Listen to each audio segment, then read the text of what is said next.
Hey folks, how y'all doing? I'm Kurt Wiegel for Geeks, and today we're going to be talking about Volo's Guide to Monsters. This was one of last year's productions by Wizards of the Coast for Dungeons & Dragons 5th edition. Now, one of the things I'd like to note here is Wizards is taking a almost snail's pace in producing products for D&D 5th. I'm not saying it's good or bad, I'm simply stating a fact. They seem to be averaging about 2 a year. Maybe slightly more, maybe slightly less. It's an interesting model for them to be following considering the avalanche of stuff we've gotten in the past. So I'm curious to know if that will continue. I'm also curious to know if they're ever going to develop another game world to set things in besides the nominal Forgotten Realms, which is where most things are now. That being said, a lot of their books do have support for, let's say you're playing in Greyhawk, or let's say you're playing on Ansalon on the world of Krynn. They give you ideas for how to incorporate, change a couple things, file the serial numbers off and stick them in there for your worlds, for the other published worlds as well. I'm just curious to know if we're ever going to get another realized one to work with. But that's neither here nor there. Today we're going to be talking about Volo's Guide to Monsters. Now this is, I don't want to call it another monster manual, and I'm kind of glad they didn't take that route, because you get buried in those from time to time. I think Pathfinder's up to, what, Bestiary 7,944? So, and you know, monsters are monsters. So, one of the things that this guy does, and I'm going to get this out of the way up front, is it sort of brings back Volo Thamp Gedarn, who was this character that popped up in the Forgotten Realms somewhere around 2nd edition, who was sort of this traveler who had these ideas and guides for everything. I mean, you had Volo's Guide to Cormyr, you had Volo's Guide to the Sword Coast, you had Volo's Guide to Shaving. They were pretty much all out there. And they were written in sort of this, his supercilious tone, like he did all of these things and isn't he wonderful, with occasional punctuation based on sarcasm and archaic language of Elminster. So I'm kind of glad that this book does not use that language, blessed be to Lathander, because it gets tedious really fast. What you have is it is presented as information for the GM, straight out just like any other game book, with occasional almost post-it notes of Volo's thoughts or Elminster's throw-in ideas as well as other people.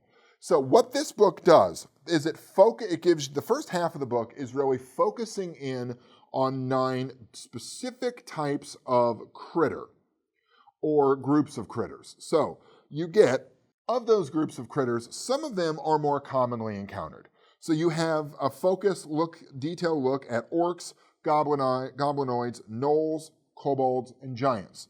Then you get some of the less well-represented: beholders, hags, illithid, and the Yuan-ti. Sidebar note, I'm really glad the Yuan-ti are in here. They have always been sort of my favorite underrated bad guys in D&D. I've always thought there should be this secret empire infiltrating the world, being run by these sleepy serpent people out of Step Pyramid somewhere in the jungle part.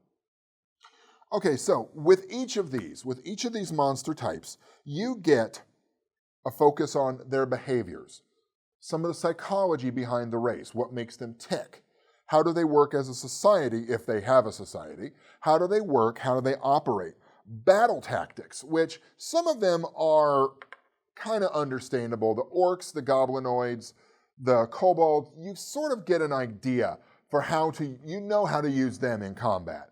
The beholders was kind of a revelation to me, and if my players are watching this, watch out, beholders are coming, because it never really occurred to me beyond the fact that they are based on a one-trick pony of a pun in D&D, how thoroughly effective these things can be if played properly, and how devastating they can be to a group of adventurers.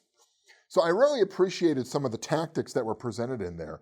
Personality types, variants, so you no longer have, just to keep hitting the beholder nail here, you no longer have just one type of beholder. There are these variants that can happen now. Minions they can have. The illithids also have a brief tie-in on how to use psionics in your game in a much more effective manner than I have seen used in other products. No more do we have those wackadoo tables at the end of first editions or that red Complete Guide to Psionics book that you got for second. I like the fact that it is basically just another type of spell that operates similarly but slightly different to what we already have. Hags and Yuan-ti, which I think are the two more underrepresented monsters that are presented in this book, really get a nice amount of love. Some of the content I think is good for window dressing, but I don't think it's necessarily critical to your game, like how to describe the skin of your beholder. Is it pebbly? Is it scaly? What color is it? Ooh. So, nice for description, but if you want to get to the meat and bones of things, that can kind of be ignored. The same goes for the Yuan-ti. Now, it also gives you some new PC races that you can use. Why, I'm not quite sure. If you want to really fantasy up your fantasy, this is your chance to do it. For example, you get the Aasimar. Now, those were originally presented in the DMG. These are sort of the higher plane versions of the Tieflings. Furbolgs, no longer giant ravening monsters from the Moonshays. Now they're larger than average, but they're peaceful forest guardians who aren't afraid to kick your butt if you make them mad. Goliaths, who have been presented, I believe, for the first time in Princes of the Apocalypse, which are a larger mountain-dwelling fighter type. Kenku, which are a cursed raven type. Lizard folk, okay, saw that one coming. And then we've got the Tabaxi, which are cat folk. Folks, I can't bring cat folk or lizard folk or even fish folk, the Tritons, which we also have in here, up at my table without getting a lot of jokes about furries, scalies, and fishies, respectively. So I always question the need for beast-human hybrids, but if it's going to fit in anywhere it's in a fantasy game, I really loathe them in science fiction. But in a fantasy game, I suppose they fit. I would never use them truthfully, I don't know that I would ever allow them in a game, but they're there if you really choose to. Then you get options for some of the monster races presented in here turning into PC races, or the modifiers for them. That is, if you really, really have to play Hobgoblin, here's your chance, which, by the way, from reading their entry and reading their race guide there, I have vastly and grotesquely underestimated Hobgoblins in my games.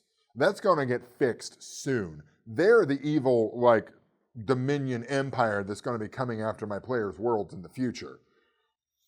So you got bugbears, goblins, and hobgoblins, orcs, kobolds, and Yuan-ti. Again, if you just have to play a lizard person. The bestiary in here gets you get some of the races from some of the variant races I talked about from the first part get represented in here. Some beholder subtypes, for examples. Then you get some of the critters that have been around for a while but didn't quite make the cut into the monster manual, such as Cataplebus, Chiron, Lucrata, etc. Suddenly, they get an entry in here. Then you get some throwbacks that I almost wish they would have thrown back. The flail snail, the froghemoth. Really, we need to bring back the flail snail. They haven't been the punch of enough jokes in D&D over the years, but what do I know? Finally, my personal favorite, back to my hobgoblin fetish I've been developing. If the idea of a wizard or monk hobgoblin does not scare you just a little bit, or a hobgoblin academy for wizards, then you're not paying attention. I was initially repulsed by the idea of another book by Volo.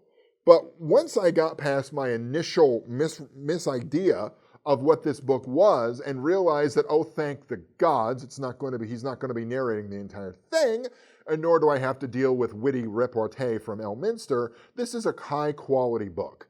If you want to expand your monster repertoire a little bit beyond what's in the monster manual, this is a book that you absolutely cannot go wrong with. I'll add this on at the end. One of my favorite parts that the original Monster Manual for 5th edition had was the back part of the book actually were NPC types you could run into. Assassins, archmages, mages, nobles, champions, gladiators. You get more of that in the back here to remind us that sometimes our biggest nemesis aren't the dragons, aren't the orcs, aren't the beholders, it's other humans and other player character classes. Have a good time gaming, y'all. Have fun.